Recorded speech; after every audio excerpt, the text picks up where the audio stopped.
જય શ્રી કૃષ્ણ બધાને મારી YouTube channel topics clear with પાયલમાં તમારા બધાનું હાર્દિક સ્વાગત છે. કેમ છો મારા વાલા વિદ્યાર્થી મિત્રો? તો આજે આપણે સરસ મજાનો ટોપિક છે વર્બ્સ એટલે કે ક્રિયાપદ.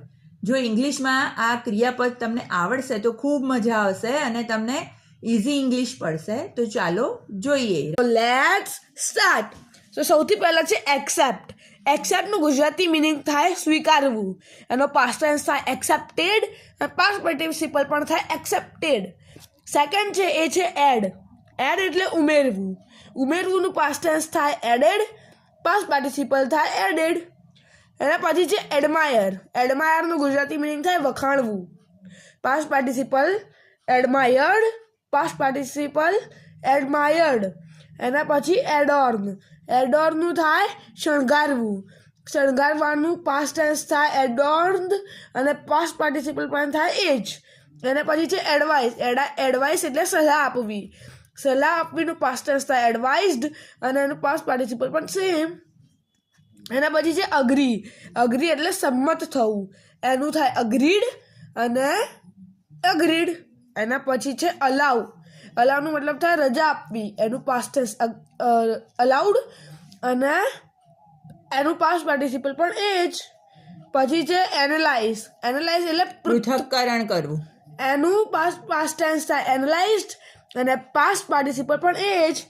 એના પછી આન્સર. આન્સર એટલે જવાબ આપવો. આ તો તમને ખબર જ હશે. એનો પાસ્ટ ટેન્સ થાય આન્સર્ડ અને એનો પાસ્ટ પાર્ટિસિપલ પણ એ જ. એના પછી આપણો છેલ્લો જે વર્ડ છે એ છે અપીલ. અપીલ એટલે અરજ કરવી. એનો પાસ્ટ ટેન્સ થાય અપીલ્ડ અને એનો એ જ.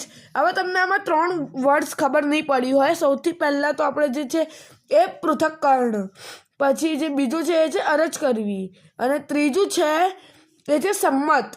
તો આનો મતલબ તમને ટીચર સમજાવશે. જુઓ બાળકો, સંમત થવું એટલે આપણે જેને કહીએ છીએ ને એગ્રી થવું. એટલે આપણે હા કે નાની રજા આપવી, સંમતિ આપવી. તો એને કહેવામાં આવે છે સંમત થવું. સંમત એટલે કોઈ આપણને કંઈ કહે અને આપણે એ કરવું હોય તો આપણે એની સાથે સંમત થયા એમ કહેવામાં આવે છે. બીજું હતું પૃથક્કરણ કરવું. પૃથક્કરણ કરવું એટલે આપણે એનાલાઇઝ કરવું કહેવાય જેને. એનાલાઇઝ એટલે શું? તો જેટલું ડીપમાં આપણને કોઈ પણ વસ્તુ જાણવી હોય તો એના માટે આપણે જે ડીપમાં ઉતરીએ છીએ જાણવા માટે તો એને કહેવામાં આવે છે પૃથક્કરણ કરવું. અને લાસ્ટમાં જે આપણું હતું અપીલ એટલે કે અરજ કરવી. અરજ કરવી એટલે વિનંતી કરવી આપણે કોઈને. ઓકે, તો થેન્ક્સ ફોર વોચિંગ. અને એક વસ્તુ કે આવી જ બધા વિડીયોઝ આવતા રહેશે તો તમે લાઈક, શેર અને સબસ્ક્રાઈબ કરજો. By everyone. Thanks for watching. Have a nice day.